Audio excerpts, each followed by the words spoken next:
Good morning students. बेटा please अपनी details mark करते जाओ चैट बॉक्स में। Good morning sir. Good morning sir. Good morning बेटा। Morning sir. मॉर्निंग बेटा। Please mark your attendance in the chat box. Good morning sir. Good morning बेटा। Good morning sir. Good morning बेटा। Mark your attendance in the chat box. हाँ जी बेटा। Good morning sir. Good morning. Okay बेटा, कल जो question आपको homework दिया था उसमें किसी कोई डाउट बेटा? Okay. Good morning sir. Good morning बेटा।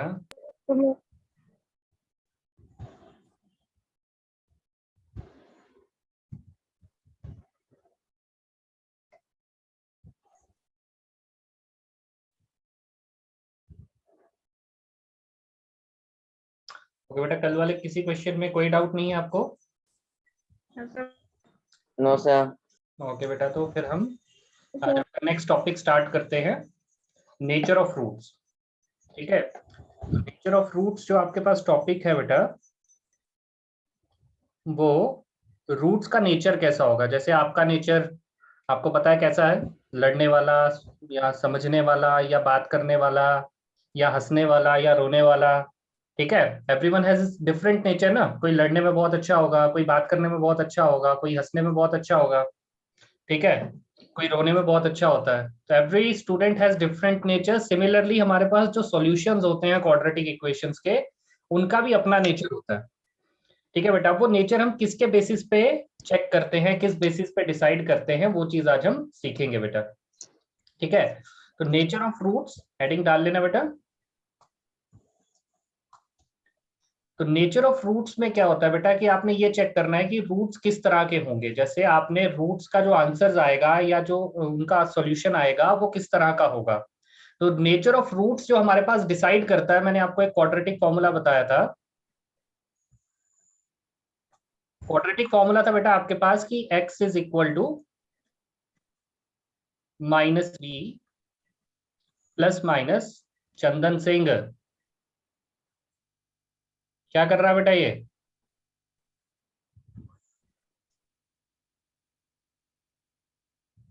चंदन सिंह, आवाज आ रही है बेटा? Yes sir. क्या कर रहा है ये? सर गलती से हो गया। इट्स नॉट गलती से, वहां पे ऑप्शन होता है, जब तक ऑप्शन पे क्लिक नहीं करोगे तब तक गलती नहीं होती है।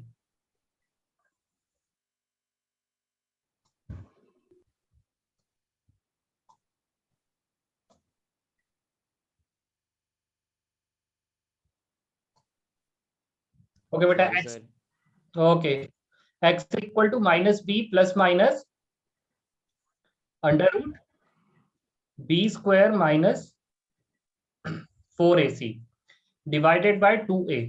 तो ये आपको क्वाड्रेटिक फॉर्मूला मैंने बताया था बेटा कि आप किसी भी इक्वेशन के सॉल्यूशंस इस क्वाड्रेटिक फॉर्मूला को यूज करके फाइंड कर सकते हो। और इसी क्वाड्रेटिक फॉर्मूला में ये जो चीज होती है बेटा, B square minus 4ac, the value B square minus 4ac, ये डिसाइड करता है नेचर ऑफ रूट कैसा होगा। कि नेचर ऑफ रूट कौन डिसाइड करता है बेटा? B square minus 4ac, that will be decided by B square minus 4ac। ठीक है बेटा, तो ये हमें बताता है कि क्वाड्रेटिक इक्वेशन के रियल रूट्स होंगे या नहीं होंगे। रियल रूट्स मींस जो एग्जिस्ट करेंगे।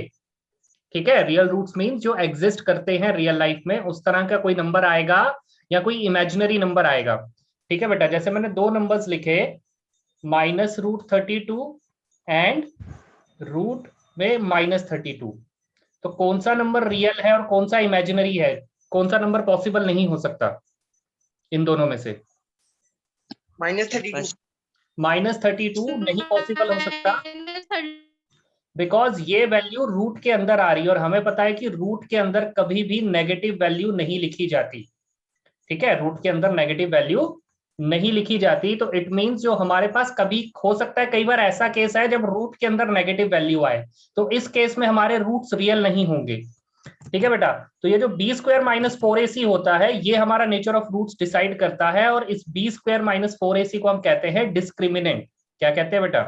डिस्क्रिमिनेंट, ये आपकी बुक में लिखा हुआ है कि B square minus 4ac determines whether the quadratic equation has real roots और नॉट, या उसके क्वाड्रेटिक इक्वेशन के रियल रूट्स होंगे या नहीं होंगे, that will be decided by B square minus 4ac and is called the discriminant of this quadratic equation. और इसको हम क्या कहते हैं बेटा? डिस्क्रिमिनेंट कहते हैं। क्या कहते हैं? डिस्क्रिमिनेंट कहते हैं। ठीक है, और डिस्क्रिमिनेंट को हम रिप्रेजेंट करते हैं डी से। ठीक है बेटा, तो ऊपर डेफिनेशन लिखी हुई है, प्लीज इसे नोट डाउन कर लो या स्क्रीनशॉट लेना, स्क्रीनशॉट ले लो कि आपका जो नेचर ऑफ रूट है वो कौन डिसाइड करता है? That will be decided by B square minus 4ac। ठीक है, और इस बी स्क्वायर माइनस 4ac को हम डिस्क्रिमिनेंट कहते हैं। Discriminant is represented by D, D is equal to B square minus 4ac। D जो होता है बेटा उसकी value B square minus 4ac, it means B square minus 4ac को हम डी से रिप्रेजेंट करते हैं और इसको हम कहते हैं डिस्क्रिमिनेंट। ठीक है बेटा, that will be known as discriminant. अब अगर आपके पास तीन केसेस है, पहला केस है बेटा आपके पास कि अगर d की वैल्यू 0 से बड़ी है, d इज ग्रेटर देन 0, या which implies B square minus 4ac जो है वो 0 से बड़ा है।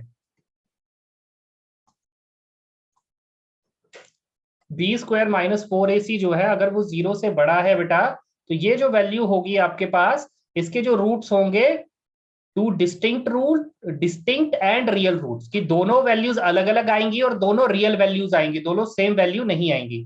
कि अगर आपके पास d की वैल्यू 0 से ज्यादा है, 0 से ज्यादा होने का मतलब कि अगर वो वैल्यू पॉजिटिव आती है, अगर आपके पास बी स्क्वायर माइनस 4ac की पॉजिटिव वैल्यू आती है, तो इट मीन जो आपके रूट्स होंगे बेटा वो रियल होंगे और दोनों की वैल्यू अलग अलग होगी। हो सकता है एक रूट 2 3 हो, एक रूट 2 हो और एक 3 हो, एक 4 हो और एक 5 हो, इस तरह से आपके पास दो अलग अलग वैल्यूज आएंगी। ठीक है बेटा, ये आपका फर्स्ट केस है कि B square minus 4ac is greater than 0, then two distinct real roots will exist. तो कितने रियल रूट्स एग्जिस्ट करेंगे बेटा? दो डिस्टिंक्ट रूट्स एग्जिस्ट करेंगे। सेकेंड केस आपके पास आता है बेटा कि अगर d की वैल्यू 0 के इक्वल है, if d is equal to 0, कि अगर बी स्क्वायर माइनस 4ac की जब आपने वैल्यू फाइंड की और वो वैल्यू 0 के इक्वल आई, तो उस केस में आपके पास दो इक्वल रियल रूट्स होंगे। कि अगर एक रूट की वैल्यू 2 है तो दूसरे रूट की वैल्यू भी 2 ही होगी, अगर एक रूट की वैल्यू 3 है तो दूसरे रूट की वैल्यू भी 3 ही होगी। इट मींस अगर बी स्क्वायर माइनस 4ac 0 के इक्वल आता है तो our equation has two equal real roots, उसमें जो रूट्स होंगे, जो सॉल्यूशंस होंगे वो दोनों इक्वल होंगे। ठीक है, और अगर ये वैल्यू नेगेटिव आती है बेटा, अगर आपके पास बी स्क्वायर माइनस 4ac की वैल्यू नेगेटिव आती है, नेगेटिव आने का मतलब 0 से कम आती है, ये आपका थर्ड केस बनता है बेटा, कि अगर बी स्क्वायर माइनस 4ac की वैल्यू 0 से कम आती है या नेगेटिव आती है, तो उस केस में आपके पास रियल रूट्स नहीं होंगे, इमेजिनरी रूट्स होंगे। जैसे मैंने आपसे कहा कि अंडर रूट माइनस 32, तो ये रियल नंबर नहीं है, ये इमेजिनरी नंबर है, ये इमेजिन कर सकते हैं बट रियलिटी में ये नंबर एग्जिस्ट नहीं करता है। ठीक है बेटा, तो आपके पास तीन केस होते हैं। अगर बी स्क्वायर माइनस 4ac की वैल्यू पॉजिटिव है तो दो डिस्टिंक्ट रियल रूट्स होंगे, अगर बी स्क्वायर माइनस 4ac की वैल्यू 0 के इक्वल है तो दोनों रूट्स इक्वल होंगे, और अगर उसकी वैल्यू नेगेटिव आती है, 0 से कम आती है, तो आपके पास कोई भी रियल रूट एग्जिस्ट नहीं करेगा। ठीक है बेटा, तो ये आपका नेचर ऑफ रूट्स का समरी है, इसे प्लीज अपनी कॉपी पे लिखिएगा कि नेचर ऑफ रूट्स ये कहता है कि अगर आपने रूट का नेचर चेक करना है तो आपको बी स्क्वायर माइनस 4ac की वैल्यू चेक करनी है। अगर वो वैल्यू पॉजिटिव आती है तो आपके पास दो डिस्टिंक्ट और रियल रूट्स होंगे, अगर वो वैल्यू 0 के इक्वल आती है तो आपके पास इक्वल रूट्स होंगे, अगर वो वैल्यू नेगेटिव आती है तो आपके पास कोई भी रियल रूट नहीं होगा। That will be the nature of the root. ये क्लियर हुआ बेटा सबको? Yes sir. ओके बेटा, आई होप ये आपने लिख लिया होगा नोटबुक्स पे। Yes sir. Yes sir. Okay बेटा, तो हम एक्सरसाइज के क्वेश्चंस देखते हैं कि तो क्या पूछ रहे हैं हमसे। जैसे फर्स्ट क्वेश्चन है बेटा आपके पास, find the nature of the roots of the following quadratic equation. आपने फॉलोइंग क्वाड्रेटिक इक्वेशन, तीन इक्वेशंस आपको दी हुई हैं, आपने ये चेक करना है इनके रूट्स का नेचर कैसा होगा, क्या रियल होगा या नॉन रियल होगा। अगर रियल है तो आपने वो रूट्स फाइंड करने हैं। बात समझ में आई बेटा? अगर वो रूट्स एग्जिस्ट करते हैं तो आपने वो रूट्स फाइंड करने हैं। जैसे फर्स्ट केस है बेटा हमारे पास 2x square -3x+5 is equal to 0। ठीक है, तो अब अगर इसको मैं कंपेयर करूं तो by comparing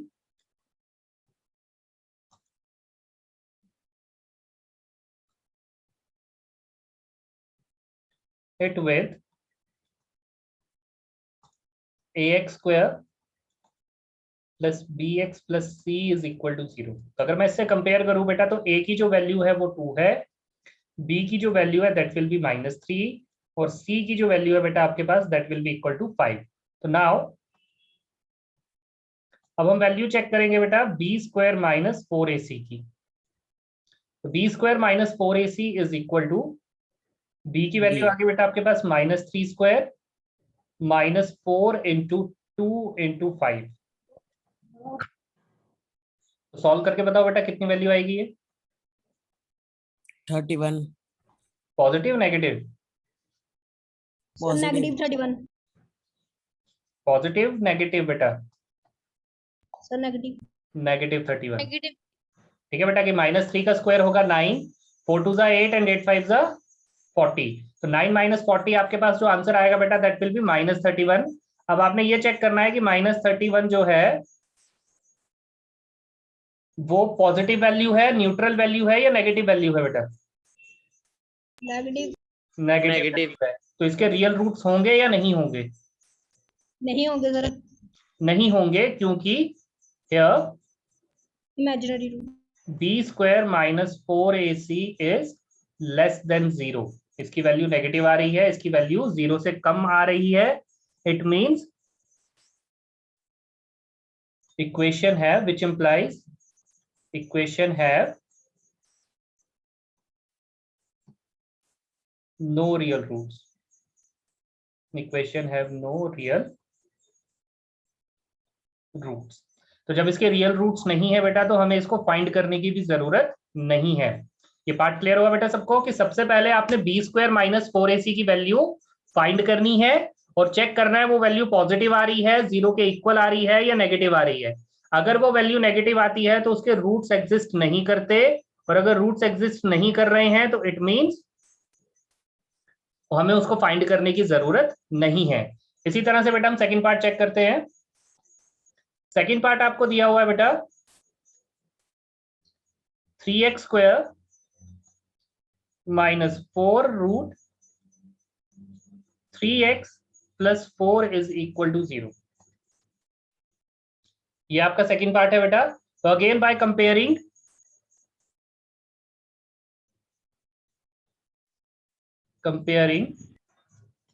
this equation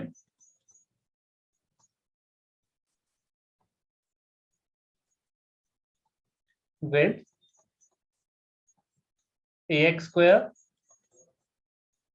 plus bx plus c is equal to 0। तो जब हम कंपेयर करेंगे बेटा तो a की वैल्यू आ जाएगी हमारे पास 3, b की वैल्यू हो जाएगी बेटा हमारे पास -4 रूट 3 एंड c की वैल्यू हो जाएगी बेटा मेरे पास 4। तो दोबारा मैं b square minus ac 4ac की वैल्यू चेक करूंगा कि कितनी वैल्यू आती है। तो डिस्क्रिमिनेंट यानी b स्क्वायर माइनस 4ac की d is equal to b square minus 4ac। अगर बेटा d वर्ड आपके वहां पे यूज हो रहा है तो d वर्ड का मीन्स है दैट विल बी डिस्क्रिमिनेंट, और डिस्क्रिमिनेंट होता है b स्क्वायर माइनस 4ac। तो that will be equal to -4 root 3 whole square -4 into 3 into 4।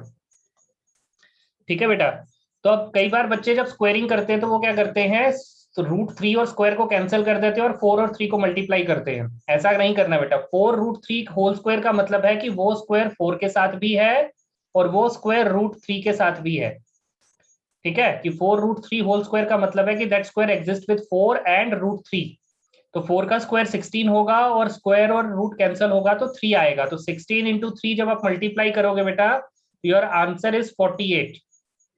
ठीक है, and -4 4 16 and 16 minus 16 into 3 again आपका आंसर 48 आएगा बेटा। बात समझ में आई बेटा कि अगर आपके पास -4 और √3 का होल स्क्वायर आप जब कर रहे हो तो इस बात का ध्यान रखना है कि that square is distributed equally with 4 and √3। तो आपने दोनों की स्क्वायरिंग करनी है और फिर दोनों को मल्टीप्लाई करना है। आप कई बहुत सारे बच्चे क्या करते हैं, √3 और स्क्वायर को कैंसिल करके 3 और 4 को मल्टीप्लाई कर देते हैं, ऐसा काम नहीं करना बेटा। तो I hope it is clear. अब b की जो वैल्यू आई बेटा मेरे पास वो आएगी 0, that will be equal to 0। तो as b² - 4ac is equal to 0, तो यहां पे रियल रूट एग्जिस्ट करेंगे, तो देयरफॉर रियल रूट्स एग्जिस्ट। ठीक है बेटा, तो अगर 0 वैल्यू आई है तो इट मींस वो रूट्स दोनों आपस में क्या होंगे, इक्वल होंगे, क्योंकि हमने पढ़ा है सेकंड केस में कि अगर b² - 4ac की वैल्यू 0 आती है तो उस केस में जो हमारे रूट्स होंगे वो इक्वल होंगे, जो रूट्स की वैल्यू होगी वो इक्वल होगी। तो अब हम वो वैल्यू फाइंड करेंगे, तो x is equal to -b plus minus under root b² - 4ac divided by 2a। ठीक है बेटा, that will be equal to -b की वैल्यू थी आपके पास -4√3 और plus minus under root b² - 4ac की वैल्यू हमारे पास 0 आई थी बेटा, तो उसे बात दोबारा कैलकुलेट करने की जरूरत नहीं है, हम डायरेक्ट 0 लिख देंगे, क्योंकि वो वैल्यू हमने पहले ही कैलकुलेट कर लिया है कि b² - 4ac की वैल्यू 0 है, divided by 2 multiplied by a की वैल्यू 3 आ गई बेटा हमारे पास। तो that will be equal to minus minus plus 4√3 divided by 2 × 3। ठीक है बेटा, क्योंकि 0 को कोई भी वैल्यू दे दो, कोई भी पावर दे दो, उसे कोई फर्क नहीं पड़ेगा, और 0 को किसी के साथ भी प्लस माइनस करो तो हमारा वही आंसर आएगा। अब 2 × 1 = 2 and 2 × 2 = 4, तो योर आंसर इज 2√3/3। ये आपके रूट्स होंगे बेटा, 2√3/3। ठीक है, तो दोनों रूट्स इक्वल है, इट मींस हमारे पास एक ही वैल्यू आएगी, दूसरी वैल्यू नहीं आएगी, इसलिए हमारे दोनों रूट्स की वैल्यू क्या होगी बेटा, x is equal to 2√3/3। This will be your answer. किसी बच्चे को कोई डाउट बेटा इस पार्ट में? No sir. सबको क्लियर है बेटा? Yes, sir. Okay, Yes, sir. तो थर्ड पार्ट बेटा Yes, आपका sir. होमवर्क है, इसमें आप ये चीज चेक करोगे कि b² - 4ac की वैल्यू क्या आती है और उसके अकॉर्डिंग रूट्स को फाइंड करोगे। तो थर्ड पार्ट है आपके पास 2x² - 6x + 3। तो ये आप होमवर्क करोगे बेटा, इसमें आपने b² - 4ac की वैल्यू चेक करनी है, और जो वैल्यू आएगी अगर पॉजिटिव आ रही है तो रूट एग्जिस्ट करेंगे, अगर 0 आ रही है तो भी रूट एग्जिस्ट करेंगे, बट अगर नेगेटिव आ रही है तो रूट एग्जिस्ट नहीं करेंगे। तो उस चीज को आपने चेक करना है, और उसके अकॉर्डिंग आपने अगर रूट एग्जिस्ट करते हैं तो रूट फाइंड करने हैं बाय यूजिंग क्वाड्रेटिक फॉर्मूला। ठीक है बेटा, क्योंकि सर, आप 30। हाँ जी बेटा। सर हमने 4/3 में जो प्लस माइनस का साइन था वो सर कहाँ में है?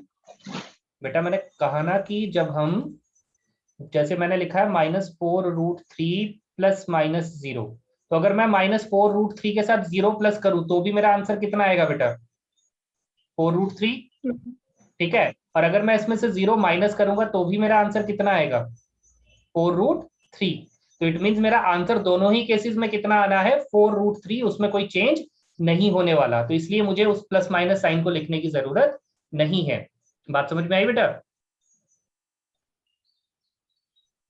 जिसने ये क्वेश्चन सर। पूछा था बेटा, उस बच्चे को ये बात समझ में आ गई कि 4√3 में अगर मैं 0 प्लस करूं तो भी आंसर 4√3 आएगा, और अगर मैं उससे 0 माइनस करूं तो भी मेरा आंसर 4√3 आएगा। तो दोनों ही केसेस में आंसर सेम आना है, उसमें कोई चेंज नहीं आने वाला।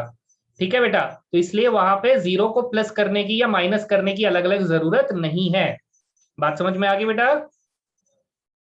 Yes, sir. Okay, Yes, sir.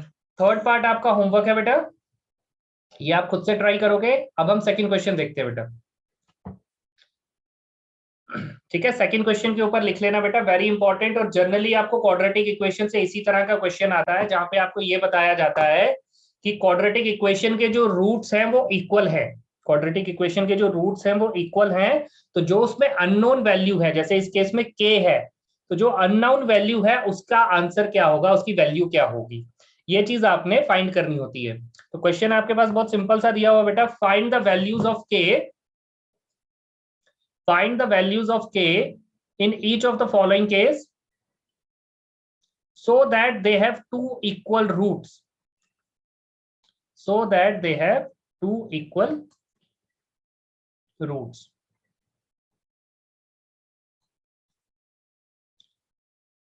ठीक है बेटा, तो अब आपको कंडीशन ये दी हुई है कि दोनों जो केसेस हैं उनमें जो रूट्स हैं वो इक्वल हैं। रूट्स क्या है? इक्वल हैं। तो सबसे पहले हम फर्स्ट केस को चेक करते हैं बेटा। फर्स्ट केस है आपके पास 2x² plus kx plus 3 is equal to 0। तो पहले हम इसको कंपेयर कर लेते हैं, comparing it with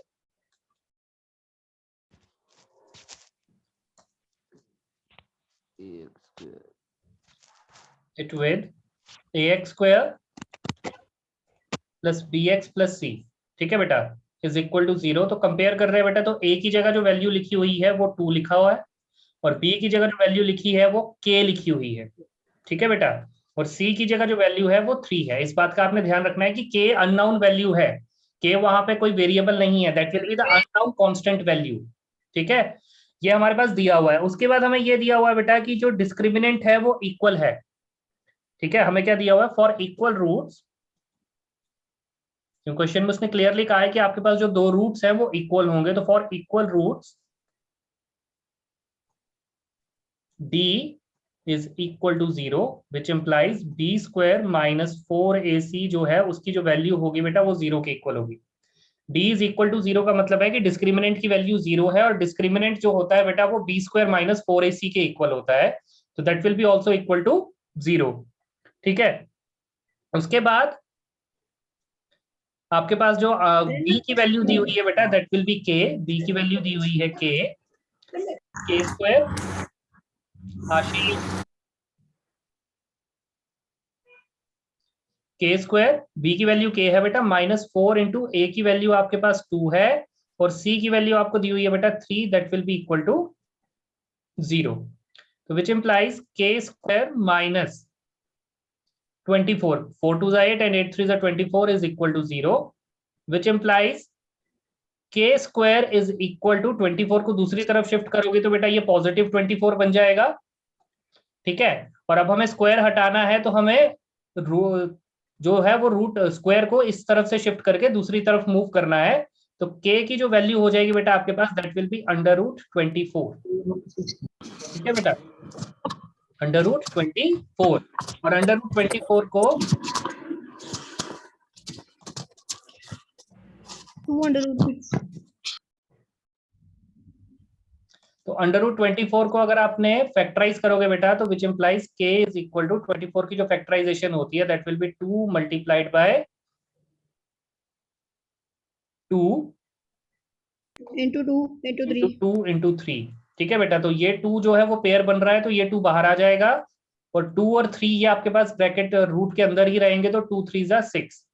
this will be your answer बेटा। कि आपने सबसे पहले ए बी सी की वैल्यू चेक की इक्वेशन के अकॉर्डिंग, फिर आपको ये गिवन दिया हुआ है कि आपके जो रूट्स हैं वो इक्वल हैं। तो अगर रूट्स इक्वल है बेटा तो जो डी की वैल्यू होगी वो 0 के इक्वल होगी। तो उसके अकॉर्डिंग हमने वैल्यूज पुट की that k² minus 4 into 2 into 3 that will be equal to 0। तो k² minus 24 is equal to 0। तो k² की जो वैल्यू होगी वो 24 होगी, और k की जो वैल्यू होगी वो √24 होगी। अगर आपको इसकी प्राइम फैक्टराइजेशन नहीं करनी है तो आप मत कीजिए, उससे कोई फर्क नहीं पड़ेगा। बट अगर कुछ बच्चे कहते हैं कि नहीं सर 24 आंसर नहीं हो सकता, पीछे 2√6 दिया हुआ है, तो दैट विल बी उसने उसकी प्राइम फैक्टराइजेशन करके जिस नंबर का पेयर बन रहा है बेटा उस पेयर को बाहर निकाल दिया, और बाकी जो 2 नंबर्स बच गए उनको मल्टीप्लाई करके आंसर्स लिख दिया। कोई डाउट बेटा इस पार्ट में किसी को? No sir. ठीक है बेटा, नो सर। इस तरीके No, से sir. आपने ये क्वेश्चन सॉल्व करना है, जहां पे आपको ये बताया जाता है कि के रूट्स जो है वो इक्वल है।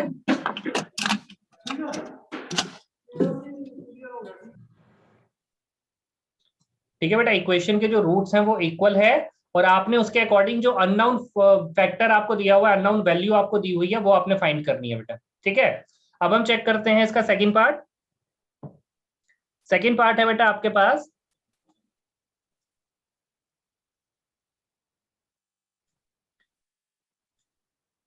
kx multiplied by x minus 2 plus 6 is equal to 0। तो अब इस इक्वेशन को अगर हम ध्यान से देखें बेटा तो ये इक्वेशन हमारे पास ax² plus bx plus c की फॉर्म में नहीं है। ठीक है, तो पहले हम इसे उस फॉर्म में लेकर आएंगे। तो उस फॉर्म में लाने के लिए हम क्या करेंगे, हम kx के साथ इसको भी मल्टीप्लाई करेंगे और इसको भी मल्टीप्लाई करेंगे। तो kx multiplied by x that will be equal to kx², kx multiplied by -2 that will be equal to 2kx plus 6 is equal to 0। ठीक है बेटा, फर्स्ट स्टेप में हमने क्या किया, हमने अपनी क्वाड्रेटिक इक्वेशन को स्टैंडर्ड फॉर्म में लाया है, स्टैंडर्ड फॉर्म में बनाया है। तो स्टैंडर्ड फॉर्म में बनाने के लिए जो आपको kx फैक्टर ब्रैकेट के बाहर दिया हुआ है, आपने उसको ब्रैकेट के अंदर जो दो टर्म्स आपको दी थी दोनों के साथ डिस्ट्रीब्यूट कर दिया। तो kx को आपने x के साथ भी मल्टीप्लाई किया और -2 के साथ भी मल्टीप्लाई किया बेटा। Now you will get kx square minus 2x plus 6 is equal to 0। तो ये वैल्यू आपके पास आ चुकी है। अब आपने इसको कंपेयर करना है with the equation ax square plus bx plus c is equal to 0। तो comparing this,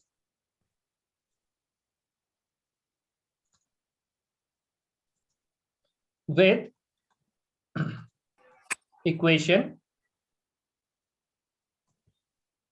kx square, sorry, ax square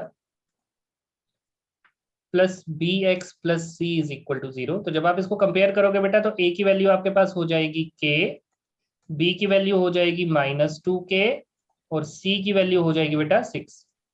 ठीक है, अगेन आपको रियल रूट्स दिए हुए हैं, सॉरी इक्वल रूट्स दिए हुए हैं। तो for equal roots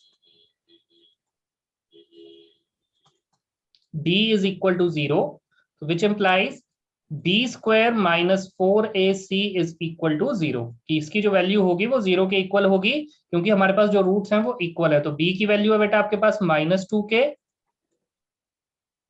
-4 into a की वैल्यू है बेटा आपके पास k और c की वैल्यू है बेटा आपके पास 6 is equal to 0।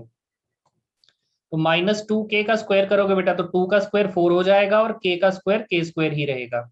-4 into k into 6, तो 4 इंटू 6 हो गया बेटा आपके पास 24k इज इक्वल टू 0। यहां तक कोई डाउट बेटा किसी को? No, sir. ओके, तो इन No, दोनों में sir. कॉमन क्या है बेटा?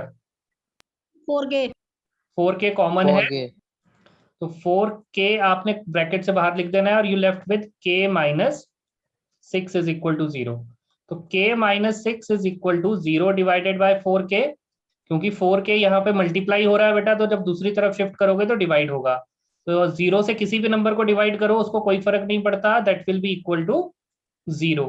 तो which implies k is equal to 6। ये आपके पास आंसर आ जाएगा बेटा। किसी बच्चे को कोई डाउट बेटा इन दोनों क्वेश्चंस में? No, sir. No, sir. सबको क्लियर है बेटा ये दोनों questions? Yes, sir. Yes, sir.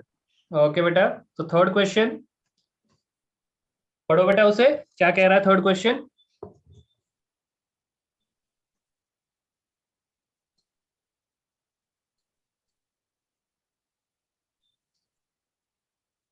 I am again asking बेटा, फर्स्ट और सेकंड क्वेश्चन दो सभी बच्चों को क्लियर हो गए? Yes sir. Okay, yes sir. एक मिनट सेकंड क्वेश्चन खोलना। Yes, sir. Yes sir.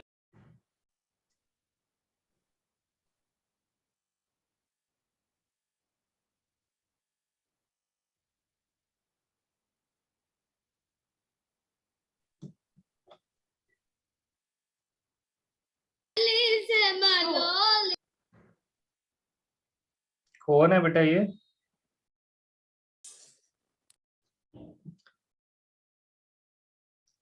Okay बेटा, नेक्स्ट थर्ड क्वेश्चन है आपके पास। Is it possible to design a rectangular mango groove whose length is twice its breadth and the area is 800 meters square?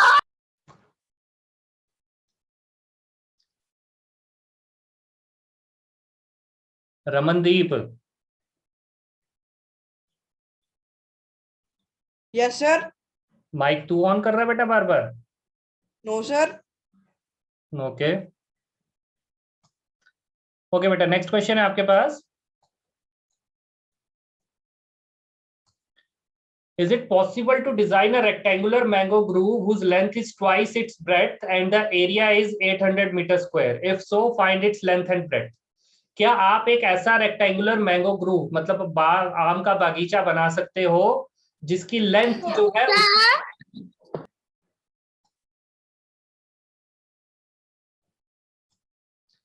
जिसकी length जो है बेटा उसकी width की double हो, और अगर ऐसा पॉसिबल है तो उसकी लेंथ और विड्थ क्या होगी अगर उस रेक्टेंगुलर ग्रुप का एरिया 800 मीटर स्क्वायर है बेटा? तो वो चीज आपने फाइंड करनी है।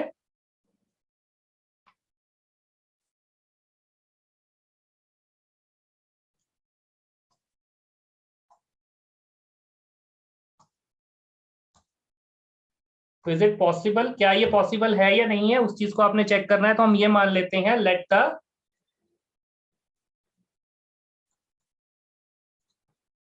width of the rectangular groove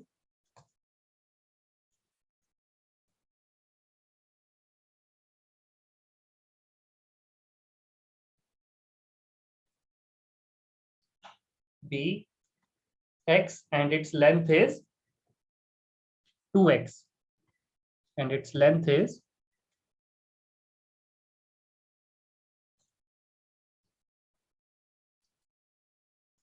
ठीक है बेटा। अब एरिया ऑफ मैंगो ग्रूव आपको दिया हुआ है,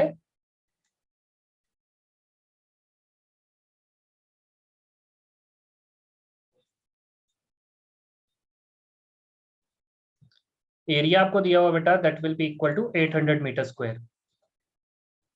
ठीक है, ये आपके पास एरिया दिया हुआ है और हमें पता है कि एरिया ऑफ रेक्टेंगल क्या होता है बेटा, लेंथ इनटू विड्थ। तो हम लेंथ और विड्थ को मल्टीप्लाई करेंगे which implies length into width, जो आंसर आएगा बेटा that will be equal to 800। ठीक है, which implies 2x square is equal to 800 और आपकी जो क्वाड्रेटिक इक्वेशन बनेगी बेटा that will be equal to 2x square minus 800 is equal to 0। ठीक है, तो अब हम इसको कंपेयर करेंगे स्टैंडर्ड फॉर्म से। तो बाय कंपेयरिंग, सबसे पहले आपने इक्वेशन बनानी है बेटा स्टेटमेंट। क्या कह रहे हो बेटा? Sir 800 metre square. हाँ बेटा मीटर स्क्वायर है, बट वो लास्ट आंसर में आएगा। जब हम इक्वेशन लिखते हैं तो वहां पे हम साथ में कोई यूनिट नहीं लिखते हैं बेटा। ठीक है, तो by comparing it with ax square plus bx plus c is equal to 0। तो इस इक्वेशन से हम इसको कंपेयर करेंगे बेटा। तो जब हम कंपेयर करेंगे तो a की वैल्यू 2 है, b की जगह हमारे पास कुछ नहीं है तो b की वैल्यू 0 हो जाएगी बेटा, और c की वैल्यू है आपके पास माइनस 800। c की वैल्यू कितनी है बेटा? माइनस 800। तो जब हम इसको वैल्यू फाइंड करेंगे बी स्क्वायर माइनस 4ac की, now b square minus 4ac is equal to, b की जगह आपके पास वैल्यू दी हुई है बेटा 0, तो 0 माइनस 4 इंटू 2 इंटू माइनस 800, तो that will B 0 minus minus हो गया बेटा आपके पास प्लस, 4 2 जा 8 एंड 8 इंटू 8 हो गया बेटा आपके पास 6400। तो बी स्क्वायर माइनस 4ac की आपके पास जो वैल्यू आई है बेटा that will be equal to 6400। ठीक है, अब ये वैल्यू हमारे पास 0 से बड़ी है, पॉजिटिव वैल्यू है। The value of b square minus 4ac is greater than 0, therefore real root exist, therefore real roots exist। ठीक है बेटा, सबसे पहले हमने कंडीशन पढ़ी, क्वेश्चन पढ़ा। क्वेश्चन ये कह रहा था कि आपके पास एक रेक्टेंगुलर मैंगो ग्रूव है जिसकी लेंथ उसकी विड्थ की डबल है और उसका एरिया 800 मीटर स्क्वायर है। तो हमने क्या किया बेटा कि हमने जो लेंथ थी, जो विड्थ थी उसको x मान लिया और जो लेंथ थी उसको 2x मान लिया, और according to question length into width जो है that will be equal to area of the rectangular groove. तो लेंथ और विड्थ को मल्टीप्लाई किया बेटा, तो x multiplied by 2x is equal to 800। वहां से हमारे पास इक्वेशन बनी 2x square minus 800 is equal to 0। तो इसको हमने कंपेयर किया स्टैंडर्ड क्वाड्रेटिक इक्वेशन से, तो a की वैल्यू 2 आई बेटा, b की वैल्यू 0 आई, क्योंकि b वाला फैक्टर वहां पे एग्जिस्ट नहीं कर रहा था, b वाली टर्म वहां पे एग्जिस्ट नहीं कर रही थी, इसलिए b की वैल्यू आपके पास 0 आई बेटा, और जो c की वैल्यू है वो आपके पास आई माइनस 800। तो मैंने बी स्क्वायर माइनस 4ac की वैल्यू फाइंड की, वो वैल्यू आई बेटा मेरे पास 6400। इट मींस वो वैल्यू पॉजिटिव है और रियल रूट एग्जिस्ट करते हैं। तो अब मैंने रूट फाइंड करने हैं। क्या फाइंड करने बेटा? रूट फाइंड करने हैं। तो रूट फाइंड करने के लिए x इज इक्वल टू,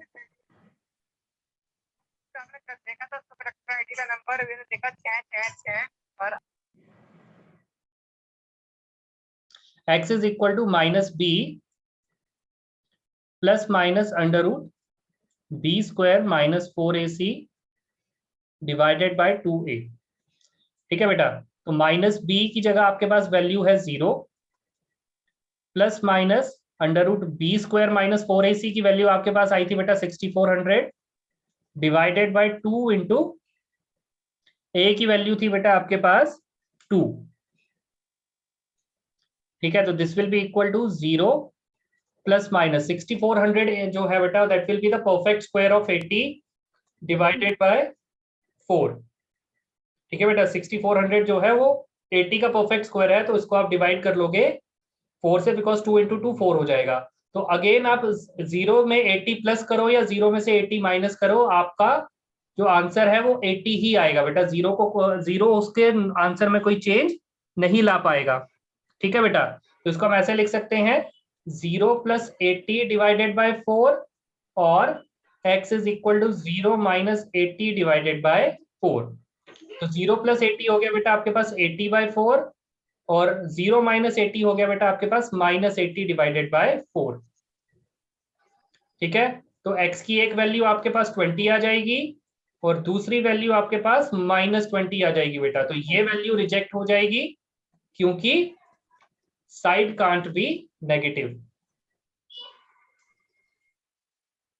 जो आपके पास साइड है किसी भी रेक्टेंगल की वो नेगेटिव नहीं हो सकती, तो इट मींस x की जो वैल्यू है बेटा वो 20 है, तो विड्थ जो होगी इज इक्वल टू 20 मीटर और जो लेंथ होगी बेटा वो इसकी डबल थी, that will be 2 into 20 that will be equal to 40 metre.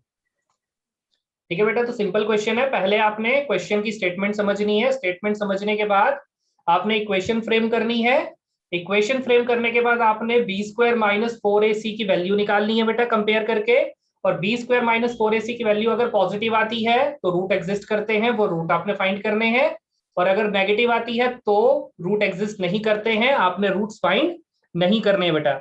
इसी तरीके से आपके पास जो फोर्थ और फिफ्थ क्वेश्चन है बेटा वो सॉल्व होगा। आपने क्वेश्चंस की स्टेटमेंट को समझना है और उसमें चेक करना है क्या सच में रूट एग्जिस्ट करते हैं या नहीं करते हैं। ठीक है बेटा, अगर रूट एग्जिस्ट करते हैं तो आप उनको फाइंड करोगे, और अगर रूट एग्जिस्ट नहीं करते हैं तो आप उनको फाइंड नहीं करोगे। रूट एग्जिस्ट करते हैं या नहीं करते हैं उसके लिए आपने simple B square minus 4ac की वैल्यू चेक करनी है। तो फोर्थ और फिफ्थ क्वेश्चन जो है बेटा वो आपका होमवर्क है। अगर आपको कोई डाउट रहेगा तो कल हम उसको डिस्कस कर लेंगे। कोई डाउट बेटा? तो ये चैप्टर आपका कंप्लीट हो गया बेटा, फोर्थ चैप्टर। तो इसका जो होमवर्क है वो आप कल इवनिंग 5 o'clock तक भेजेंगे बेटा। ठीक है, okay thank you sir. Okay बेटा, अगर आपके पास कोई डाउट नहीं है तो you can leave the class. Have a great day ahead. Thank you sir. Mic off कर ले बेटा। Okay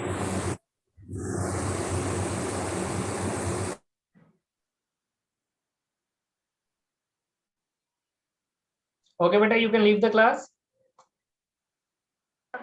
okay sir.